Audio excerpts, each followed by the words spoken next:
Welcome to the Write the Damn Book Already podcast. My name is Elizabeth Lyons. I'm a 5-time author, and I teach people how to write and publish powerful, thought-provoking nonfiction and memoir without overthinking or getting caught up in extreme overwhelm. Because your story and message matter, and it's about to become someone's very favorite resource. For more book writing, publishing, and how the heck do I move through this glitch tips and solutions, and plenty of free resources, visit publishaprofitablebook.com. Hi, everybody, and welcome back. In this episode, I had the absolute pleasure of interviewing Joanna Rakoff, who is the author of, so far, 2 books, A Fortunate Age and My Salinger Year. I discovered Joanna after learning about My Salinger Year, which has also been made into a major motion picture. And I was so excited when she agreed so enthusiastically to come on and chat with me. I so enjoyed talking to Joanna about her process, about her history. She's someone who's been in the literary world, in the world of words for her whole life, really. And also to chat with her about her experience of having her book made into a movie. It's available right now on Amazon Prime. And her experience was unique. And I think it's very much what all of us who write books that we can imagine being adapted into a film hope for. Because there are a couple different ways to go that the process goes down when you have your book optioned and then made into, bought and made into a movie. And none of those ways is necessarily wrong. I happen to really identify with the opportunity that Joanna had and the way everything went down. And I thought, man, if my book, if anything's ever adapted, that's the kind of experience I want. That sounds amazing. So I hope you enjoy the interview as much as I did. Let's get to it. My Salinger Year, I almost read it in one sitting, which is saying a whole lot, Joanna, because I have the attention span of a flea, truly. So if I just can't put something down, that's saying something. Like I just remember thinking, man, I wish I had known myself better. I think you and I are similar age. I might have done a little research. So you were born in May of 72, right? So I was born in December of 72. So even though I like to pretend it was May of 86, but so like a lot of your references in the book, I totally grabbed onto. I remember that. And I remember thinking as I was reading, wow, it's so impressive to me that at that age you already knew what you were so passionate about. I mean, has this always been the thing, writing? Yes and no. Okay. I think there's a way in which I knew that it was the thing, but for a lot of my life I wasn't conscious of it, because in the sort of family situation and the kind of milieu that I grew up in a very suburban milieu, even though, and I'll get to this in a moment, my parents were very culturally sophisticated people. But I think my parents were both first-generation Americans, and there was this feeling, they had me very late in life. They were kind of like World War II generation parents, unlike the other parents in our neighborhood who were baby boomers, and there definitely was this feeling that a career in the arts was not realistic for anyone. And, I have an older sister who is so much older that, I only knew her as an adult. She was 18 when I was born. And so I don't really know the truth of what I'm about to tell you, but her life was a little bit of a cautionary tale for me, because she was very talented, actually, in many art forms. She kind of has perfect pitch, and she can hear a song on the radio and just play it on a guitar. She can play many instruments. She has a beautiful singing voice. And I know she did theater a lot in high school, but from an early age, it was noticed that she was an incredible artist, and she could kind of draw, do figurative drawing without any training perfectly. And so she was really encouraged in this, especially in high school. And so this is the 60s and early 70s, right? When, like, I don't know, I think high schools, especially where I'm from, which is a very kind of hippie town, the arts was really encouraged. And my sister got into an Ivy League school, and, she was an incredible student, but she decided to go to art school. And here again, I don't know exactly what happened, but according to my mother, she got there and discovered that she wasn't, once she was surrounded by all the other kids who were like the best artists in their high school, she discovered she wasn't that talented, and she dropped out after a semester or so. There's much more to the story that in my new book, actually, this is part of the thread of the story. Okay. But in a way, it doesn't matter, because I just grew up hearing this all the time. Like anytime any of my parents' friends, kids, because they had kids who were, much older than me, who were like more my sister's age. Anytime one of them, wanted to go to music school or wanted to be an actor, all I heard was, oh God, he may as well just, he's going to be a waiter for the rest of his life. So it didn't occur to me that writing was something that people actually did. And, in my house, like, we subscribed to the New Yorker, and we didn't subscribe to the New York Times. We got it every Sunday, and my dad and I would sit there reading it. And we subscribed to New York Magazine, and at times The Atlantic and Harper's, and we had everything. And we had bookcases filled with books, and I read everything. But I would read these magazines, and I even would look at the bylines. Like, I loved Pauline Kael, even from a very young age, and I would read her film reviews first. So I was looking at the bylines. I understood that there were real people writing this, but it just, I don't know. I somehow felt that maybe they belonged to a different species than I did. No. Yeah. So how did you keep pressing forward to show yourself that was feasible? That's a good question. I think what really happened, so I went to college, and there I was like everyone in the entire universe. I was an English major, and I wrote poetry and fiction while I was in college and in high school too. Like in high school, I published stories in the school literary magazine, and I won awards, and my English teachers really encouraged me, but it just kind of rolled off me. Like I didn't take it seriously somehow. And I even read a lot of contemporary fiction in high school. Like I was reading like Laurie Moore and Mary Gates Gill and people like that, Raymond Carver. And again, like even though I understood that these were living people writing in this moment, it didn't occur to me I could be like them. Right. And yeah. And so in college, my parents were they allowed me to be an English major, thinking, because I told them that, it meant that I could go to law school. They really wanted me to be a doctor. And I just knew that I wasn't going to be. And so I was on a kind of academic path, and my thought was, okay, I will get a doctorate. I'll come back to a college like the college I attended, which is Oberlin. I'll live in a small college town, and I'll teach, and I'll write on the side. And I think this might have been even my parents' idea. Like, you can write on the side, or like maybe after you have children, when you're in your 50s, you can write a novel. It's a side gig. Yeah, exactly. Yeah. It can be a hobby. Right. And the truth is, though, that, and I was even in this like little honors program, which was designed for English majors who were going to go on to doctoral programs that kind of trained you for that. But the truth is that my advisors really were kind of like telling me not to. Like, they kept sort of saying not super subtle things like, your writing style seems more suited to a general readership rather than an academic reader. Yes. And I just didn't hear them. And I can be very dumb and not listen to advice or not hear it somehow.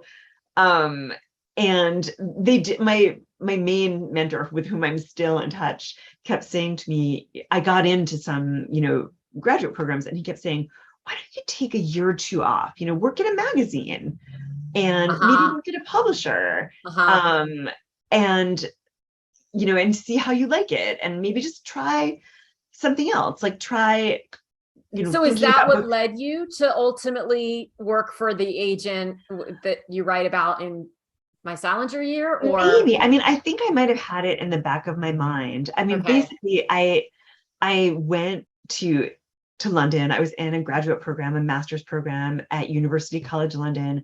I had really mixed feelings about it. I didn't love it. I don't want to say I hated it because it's not true. But I did realize in that program that I didn't love writing serious academic essays Yes. for obscure journals.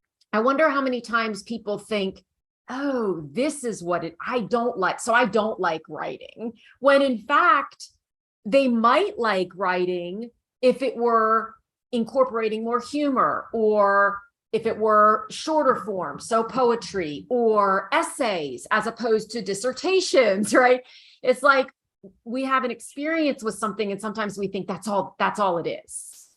Yeah, it's so true. I mean, with I have three kids, and my middle child is in middle school, and so Uh-huh. she's going through the thing where you have to learn how to write, like in this, whatever it's called, like the dumbbell form essay or something. And she's a really excellent writer and a huge reader, and she's had to do, some very intense projects that are not writing in that form. She loved them, but Mm-hmm. she hates writing in this form, and she just finds it really boring. And she's like, Yes. but my arguments don't completely fit in that. And if I could just, sort of write it the way I wanted to write it, the way it makes sense to me, it would be so much more interesting. And Yes. I just keep saying to her, this is just something you have to do for school. And once you leave school, you're never going to have to do this again. And she Again. keeps saying, well, why do we have to do this? It's like, it's pointless. I'm never going to have to, in the same way that some kids are like, why do I have to learn math? I'm never going to Right, right. I do have a calculus in calculator. normal Right. life. And what I wanted so desperately in this program at UCL was to be asked to stay on to do my doctorate. And I didn't think I was going to be, but then I was. Specific tutors could ask specific students to stay on. And I was asked to stay on by the film theory person. And I was like, what? Because I had to write a paper on, like, I wrote a paper on Hitchcock. Okay. And an interesting thing, I've actually never thought about this until this moment, but an interesting thing is that I'm a huge movie person, and I grew up, my dad was a former actor, and I grew up like going to the movies with him all the time. And I was assigned, I had to write a paper on Hitchcock, and I had seen every Hitchcock film like 1,000 times. And so this paper was the easiest paper that I had written during my whole time in this program. And so I didn't even think about it. I just kind of turned it in, and that was that. And then the film theory person read it. All of our papers for the whole year were read by the whole department. And I was like, oh, and I kind of just said, okay, I'm going to stay on. I just said yes, like I ticked a box. Yeah. And then as the time came for this program to start, I took my master's exams. I was like, I can't do this. I can't do this. And I didn't know why. And Hmm. I was so not self-aware that I really didn't know what was going on or why I didn't want to stay. I knew that I felt kind of lonely in London, but in terms of like my work, I just didn't know what was going on. And I just Wow. bought a ticket and flew home. I shipped all my books home. Really? Yeah. Yes. I mean, the truth is because I had thought I wanted to be an academic, I had applied to give some papers at conferences. And so I was supposed to give a paper actually on the subject of my honors thesis at Oberlin at this big conference at Trinity College Dublin. Like, why they accepted me and my paper, I still am like, what? Because it was like actual tenured professors giving papers and Yeah. me, and I was like 2 years old, and Yeah. I had no idea like what I was doing. And I tried to back out of it. And I said to the organizers, like, oh, I'm not being funded, so I don't have a place to stay. And they were like, that's okay, we'll put you up. And I was like, oh God, I really You're have like, to I do can't this. get out of this. Like, what am I doing? And so instead of buying a ticket home from Mhm. Dublin, I bought a ticket back to New York. And I Okay. just went home, and I was just kind of floating. I think what I realized was just that I think I had this feeling that I wanted to make art rather than comment on art. or rather than analyze art, and also that I Oh, wanted to make wow. something for a more general audience, as my professor at Oberlin had told me to do, but I didn't listen. And I at first thought maybe I wanted to go into film, and I was going to apply to Columbia's film program. And then I got a job through a friend who was already in that program working as a PA on a film. And it was a total nightmare. And I was like, okay, Really? yes, I don't think I Yeah. want to do this. It was like a huge, like $60 million Hollywood film. And it was awful. And it kind of covered. Wow. So I'm curious because my Salinger year was made into a motion picture, right? So yes. I'm curious about your experience with that as an author, just the process of having it optioned, having it made and feeling and maybe wondering, is it going to be true to, because sometimes they're adapted in a unique way. So I'd love to hear about that. Yeah, well, I had a kind of unique situation with the film, which is that there were a number of parties interested in it, and of all different kind of types. And so when you have a book optioned, I am so sure you know this. I'm just kind of saying this for people out there. I probably Okay. don't. So hit me with it. I mean, so basically, a film can be optioned in so many ways. So it can be Yes. optioned by, an enormous studio who are kind of buying up a lot of stuff. It can be optioned by a somewhat smaller production company, like, I don't know, like an example that everyone knows would be like Reese Witherspoon's Hello Yes, of Sunshine, which course. of course, is she no longer owns. But Right. and I guess like now, like Where the Crawdads Sing, for instance, is Yes. one of their Well, and films. it can be optioned multiple times, right? Because if Exactly. a studio doesn't end up making it, then they lose their option right and somebody else option. I mean, I know someone whose book has been optioned like 9 times Oh and my still God. not made into a movie. Yeah, I know someone I went to grad school with. I did eventually go to Columbia, but I got an MFA in writing rather than film. One of my friends from Columbia has published one novel, which he wrote while we were at Columbia. And I mean, I think it came out in like 1999 or 2000 or something. It's still optioned. It's been optioned over and over and over. Yes. And he basically is like lived on this option for 20 years. That's the thing. And he's never written another book. But Yep. in fact, my Salinger year was initially optioned, and it went a ways toward production by someone else. Oh, really? When the book was first sold, because nonfiction books are sold on proposal. Mhm. So when the proposal was sold, there was, kind of interest from film companies. So my then film agent did an auction for it, and it was sold, as a package, actually, with a smaller, kind of like analogous to Hello Sunshine, a kind of a smaller mid-sized production company called Okay. River Road that actually only does literary adaptations. And then there was a screenwriter and producer attached to it named Emma Forrest, who also writes novels, actually. And she started working on the screenplay based on my proposal. And she finished her screenplay before I even finished the book. Wow. Like a year before I finished the book, she finished the screenplay, and she turned it in to the production company. And they essentially were like, no, this is not at all what we want. This reads like a broad comedy. And they were like, this reads like Working Girl, but in the publishing industry, this is not what we want. This is a literary book. Even though the book Okay. didn't exist yet. I was still writing it. This is fascinating to me. Yeah. Okay. Yeah. So they fired her, and I honestly, like, I don't know what happened. Like, I don't know if they were looking into other writers. I have no idea. No one told me anything, but they did renew the option a couple of times. And then, because there are different renewal periods, like it can be 6 months, it could be a year, it could be a year and a half.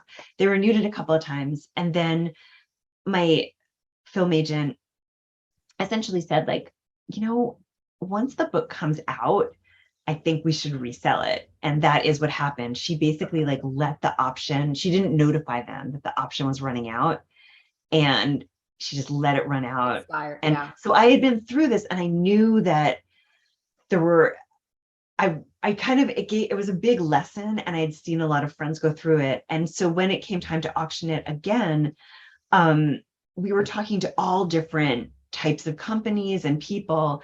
And basically, my agent had felt that if we really wanted this film to be made, we should go with the person we ended up going with. It was kind of like an auteur director. He had just the year before been nominated for an Oscar. He's French Canadian, and all of his previous films had been in French and were huge, huge films in Canada and France.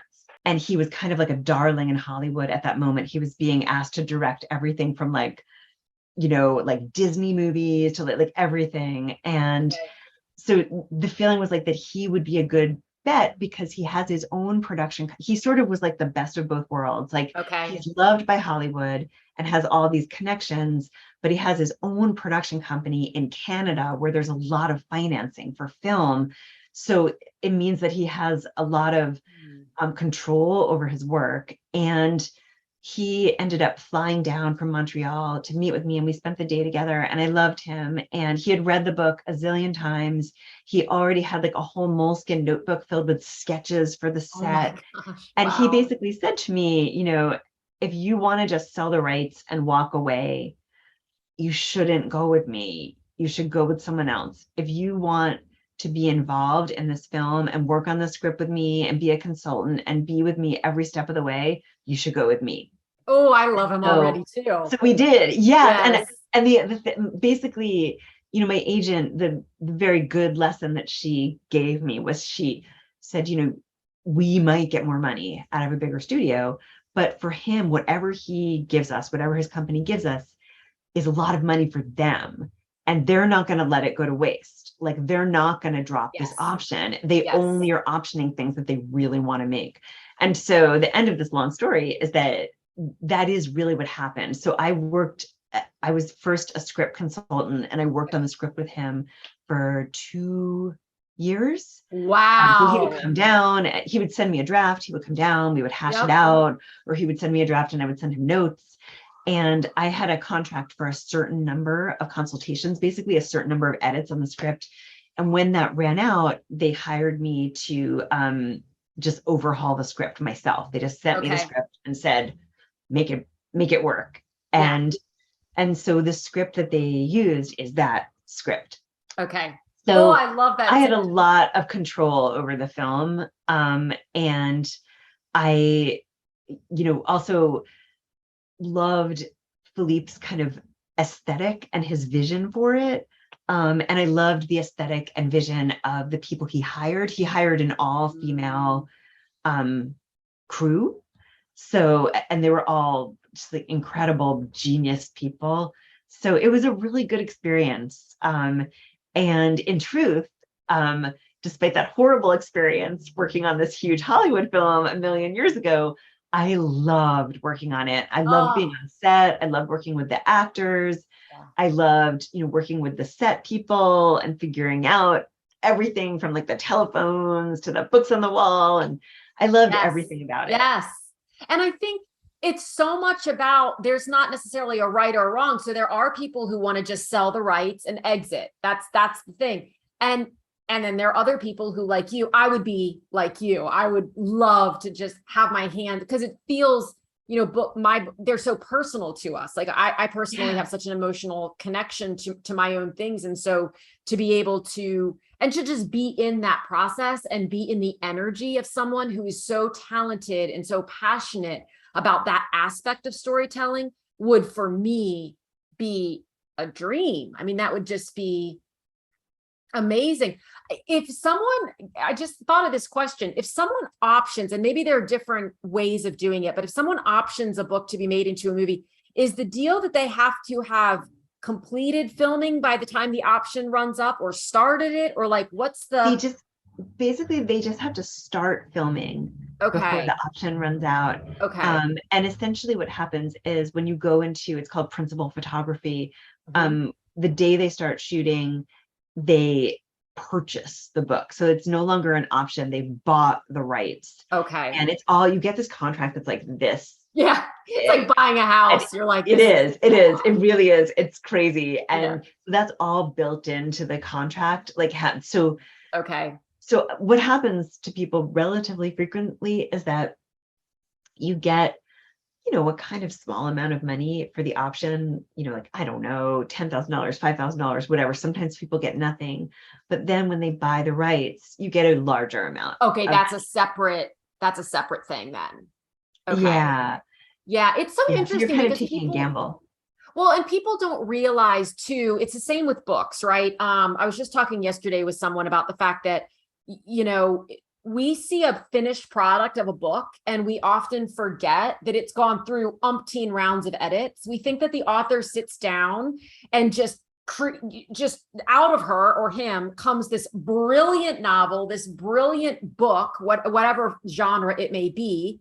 And I think that when we can actually step back and remember that, number one, that doesn't happen with books. And even when it comes to movies, we see the movie come out and we think, oh, they just got a phone call, someone bought it. The next week they hired, Ryan Reynolds and Sandra Bullock. And then the next week, everyone was on set together and they whipped this thing out in 2 weeks and they made $74,000 million. And there it is on the big screen. There are so many other pieces. Oh my God. Yeah, I know. A year or so ago, I was on a panel at, again, here, you might not know what this is. I'm realizing, but at AWP, do you know this conference? What does it stand for? So clearly it stands for Associated Writing Programs. Okay, nope. And last year I was on a panel that was called, it was called Hollywood Endings. And it was all writers whose books had been adapted for film. And the stories, first of all, everyone's story was completely different about how the films came to be made. And one person, his story was actually similar to that fairy tale scenario and it wasn't like in a week, but Right. before it even came out, it was like Russell Crowe wanted to adapt it. And like he just said to Nicole Kidman, like, hey, do you want to be in it? And like suddenly it was this huge mega funded Hollywood movie. And yet so everyone's story was very, very different, and then one person, her film hadn't come out yet. It was kind of stalled at that moment, but it was being adapted by a very, very indie director. So it was way on the other end of the spectrum. And some people had been very involved. Like that person, Garrett, was on set all the time and, on the phone with Nicole Kidman and whatever. And then other people were not involved at all. Like they would show up on set and people had no idea who they were. And so it's just the full spectrum. And sometimes people want to be involved, but the directors really don't want them to be. Yep. And sometimes, vice versa. So it really, I think there's so many different experiences that one and I can think have. it's important to hear all of that variety because, a conversation I've been having a lot lately is about and I've never been traditionally published, but I'm not opposed to it in any way, shape, or form. So what I am passionate about is people just really understanding how things work and not making assumptions about advances and time to market and marketing. And so marketing is something that I've been talking a lot with people about lately, and I'm loving getting the different perspectives of traditionally published authors, many of whom say, oh, I had a great experience with my house. It was a partnership, right? We talked a lot. They did a lot to help me get my book out there. And then I talked to other people who say they did nothing, right? And absolutely nothing happened. And so the reason I think it's important, and it's probably obvious, but to hear both sides is because when you only hear one, you start to think that's the only experience that there can be. Yes, it's so true. And it's also true that you don't know what the outcomes are going to be. Like, certainly if a publisher is going to, spend, I don't know, hundreds of thousands of dollars marketing a book, which is pretty unusual, unless you're, I don't know, like Stephen King or something like that. But if they are going to sort of push for your book, then there's a good chance that it's going to get out there and people are going to read it and maybe it will show up on the Times bestseller list. But by the same token, there are so many books that are not like the publisher's big book. And they become sensations, or they, just by word of mouth, or often it's by, sales reps at the publisher really loving a book. And, Yes. when booksellers say, like, what do you love? They say, I love this book. I'm trying to like think if there's a book behind me, like, I can't, there's none, none that I can pull out, but like they say, I'm too far away. They say, like, I love this book. And Yes. it's not even anything that the publisher wasn't even going to send that person on tour or I take out mean, ads it or makes me anything. think of You Are a Badass by Jen Sincero. Like that one, I don't believe it. I've heard through the grapevine that it was not expected to be the sensation that it became. And it was a couple of years, I believe, after its original publication that it kind of got wings, and it just took off and it got a life of its own. So I think that sometimes there's an expectation that a book is going to do really well and it doesn't. And then other times it's kind of like, we believe in the book, we think it's great, we don't know what's going to happen. And it just, through word of mouth, or somebody wakes up on the right side of the bed one day. I mean, who knows, right? They're just in a good mood and they're walking down Fifth Avenue and they're holding the book. Or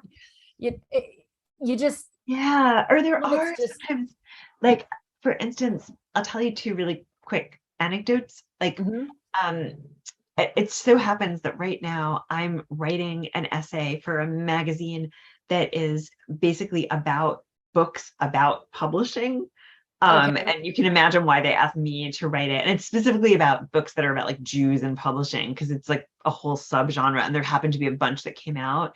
Yep. And so, but that's neither here nor there. So for this piece, I read this huge bestseller from, like, I want to say the mid 90s. I can't remember actually. By the writer Olivia Goldsmith, who wrote The First Wives Club. So I don't really know who she is. Like, I thought of her as like a Danielle Steele kind of writer. I really knew nothing about her. I saw the movie of The First Wives Club and loved it, but I've never read any of her books. And so she wrote this book called The Bestseller, which is a huge, it's like 800 pages long. And it basically centers on this publishing house, that's kind of similar to, like, I don't know, like Knopf or something, like a literary publishing house, maybe more like Forrest, Strauss and Giroux, actually. And because it's independent, and there's several authors. It starts way like before these authors even sell their books, not all of them, some of them. And it kind of goes through how their books get sold to this publisher. It's all very different ways. Like one person doesn't even have an agent, and like, an agent, it gets to an editor in like a strange way. And like, there are all these different ways so she goes through all the different ways that a book could be published, like through auction with an agent, and like, it's someone's first book, it's their second book, and here's how that's different. And then it follows them through publication. And an interesting thing is, like, she really wonderfully portrays the different ways that books can kind of rise or not. And one of the things that happens in that novel, I felt like it was in many ways a very realistic portrayal of publishing, even though things have changed, of course, but they also haven't. But there's a novel that is sold for a very small amount of money, and it's thought of as being like a small novel. And it's written by this very kind of like shy English woman who works as a tour guide in Florence. And she writes this little like short novel about a group of elderly ladies who go on a tour of Florence. And she gets this tiny advance, and no one really cares about this book. They think it's just like a little sweet book. And then it gets like amazing reviews, and people love it, and it just takes off. And I think that she was modeling this book on something like, A Year in Provence, like that kind of book, that they're like these slim, there are a bunch of them, like they're under the Tuscan sun, maybe. Absolutely. Like that's actually, so, which was very popular when, in the late 80s, early 90s, I guess. And right. So the book becomes huge. And the publisher, all these books that like they were thinking, there's this very sensational mass market book about like I can't remember, it's like a murder suicide affair sort of thing. They think it's going to be huge, but then like it's so bad that like no one actually buys it, and instead people buy this like beautiful literary novel, and it becomes this massive bestseller, like #1 bestseller. So it's so strange how you just don't know. And so I highly recommend that book to anyone who wants to read about publishing. There's a lot that's like very over the top comic, and you can just discount that. But also, the one other little thing I wanted to tell you is another book that I'm reading for this piece, which is a favorite novel of mine. And I think this is the third time I've read it. It's called Florence Gordon, and it's by the writer Brian Morton, who's the director of the MFA program at Sarah Lawrence, and a wonderful, wonderful writer. He also wrote a novel that was kind of a bestseller called Starting Out in the Evening, and it became a big movie. And he's a wonderful writer, but this book is my favorite of his. And it's about this 75-year-old woman. It takes place like maybe 10, 15 years ago on the Upper West Side of Manhattan. And this woman is like a little bit like maybe like not exactly, but like a Gloria Steinem, like a less famous Gloria Steinem. She was a prominent feminist in the 60s, an activist. And she's published a bunch of books that have been well received, but they've never sold well. And her new book has just come out when the book opens. And it's a series of essays. It's called How to Look at a Woman. And it's basically a series of essays about like different kind of female icons and writer. A lot of them are writers, but female like writers and thinkers, and like linked essays. And it comes out, like months go by, nothing happens. And then she has lunch with her editor, and she thinks that basically her editor is going to fire her because her books have just all lost money. And he hands her this like fax, this smeary fax, and it's the cover of the Times Book Review. And this really prominent critic, like philosopher and critic, who again, like I think she's modeled on like Helen Vendler, who's this huge critic at Harvard, read the book and basically was like, I love this, and was like, you have to put this on the cover of the Times Book Review. And so they did, and the book becomes this big phenomenon. And it reminded me of like something like the empathy exams, when just a book that is kind of like a little bit more esoteric or intellectual will suddenly rise to prominence, and people are, and you feel like the publishing industry maybe has really underestimated readers. Like people want to think, and they want to discover new writers, and they want to sort of think about things in a different way and see things through a different lens. Like people are excited about the world and about books, and they don't just want to be fed crap.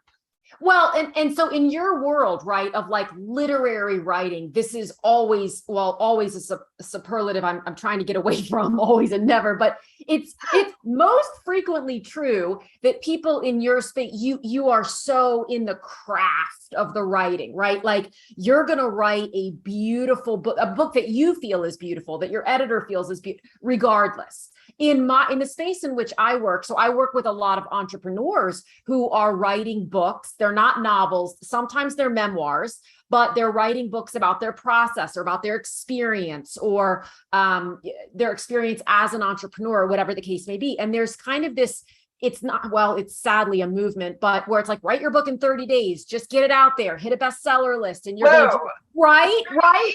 30 days, like somebody help me already. So, I mean, can you get a general concept in 30 days? Sure. But, it's like, especially when you're, it's a little different when you have a process that you're going to lay out for someone versus you're really writing an experiential book, a novel, a memoir, and you've got to really get in with your character, even if that character is yourself. You've got to really dig in there and feel the feelings and then be able to express them. And so, what I often say to my own authors is, even if you're just, and I put air quotes around almost all of these words, like even if you're just writing a book to say, this is my process for getting fit or building a business or getting your life together or whatever it is, put your whole self into it, because you never know when. It could be 6 months, it could be 6 years down the line.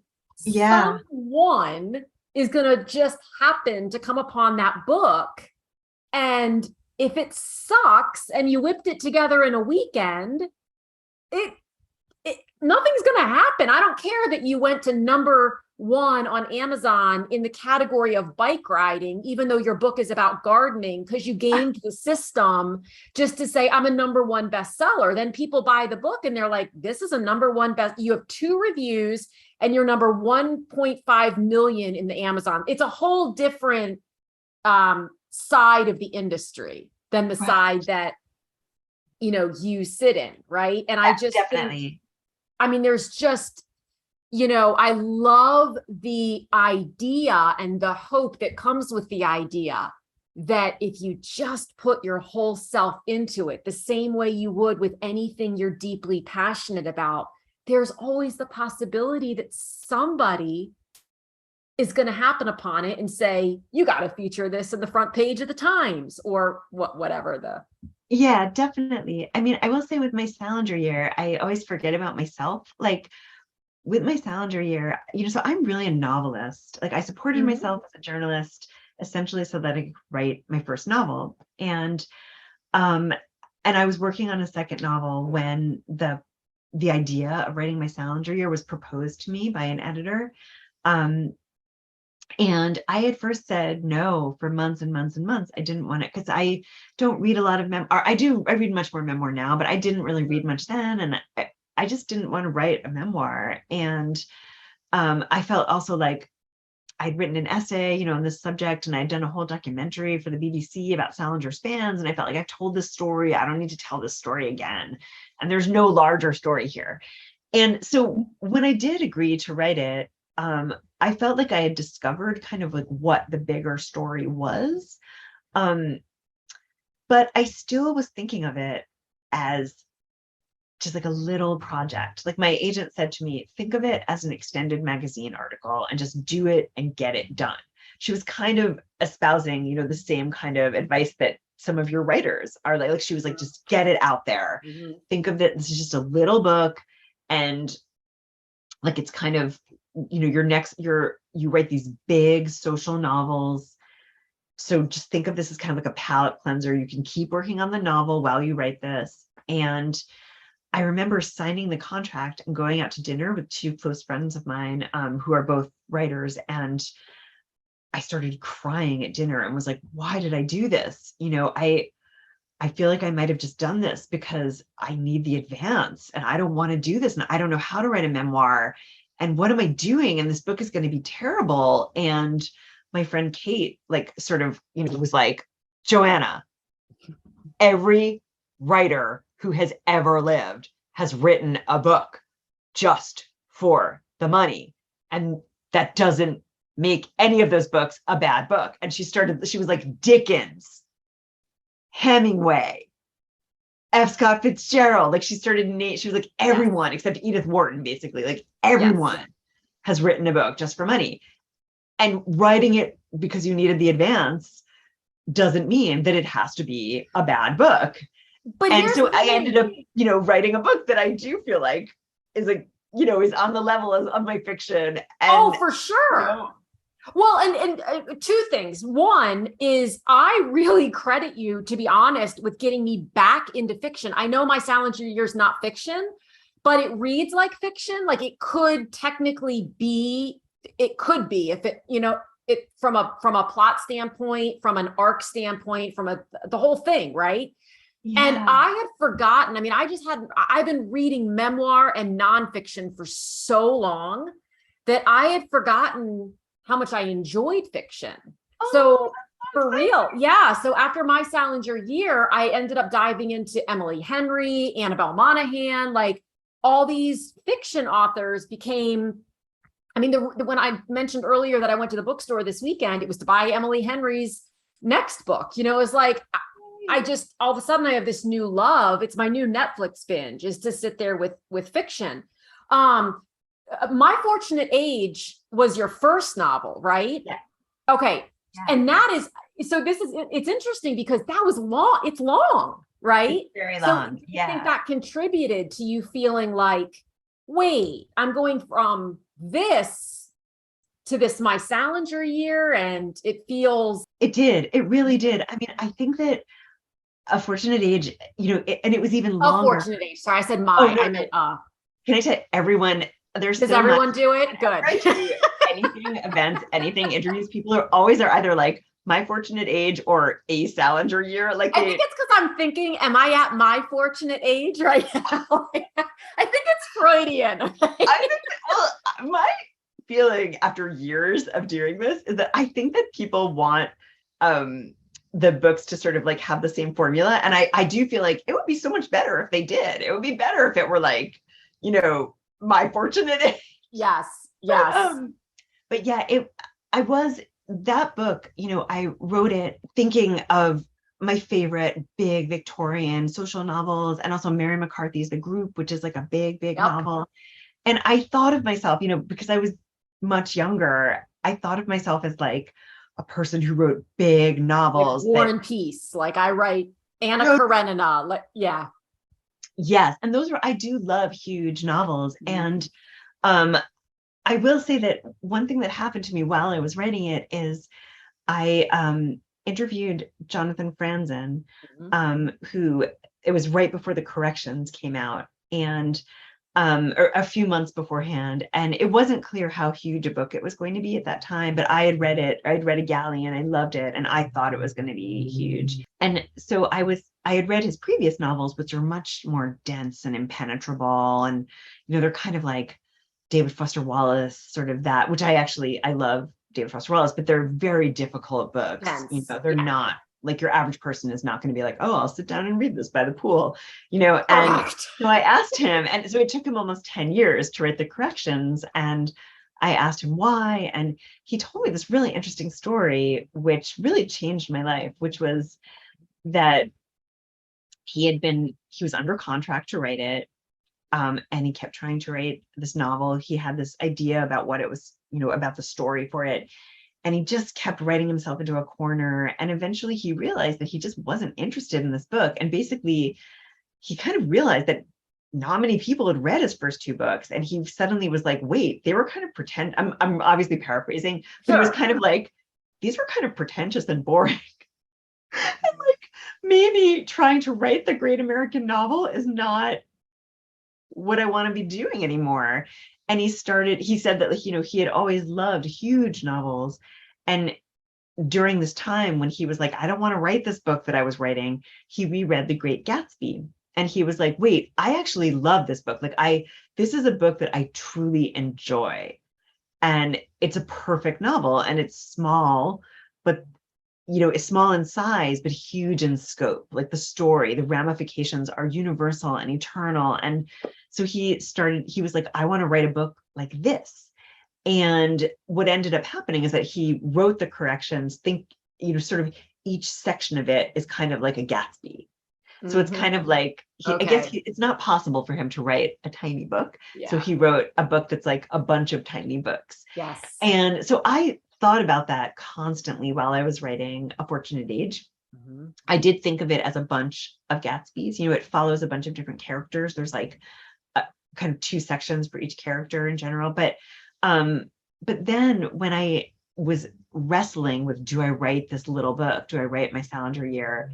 I returned to that idea, and I thought, I can write a small book that is as large in idea and in story and in character as this big novel. Yes. It took me a while to get there. Like, I was deep in writing it before I thought back on that interview, and for the millionth time was like, wait, a book that is small in size can be enormous. The Alchemist. Hello.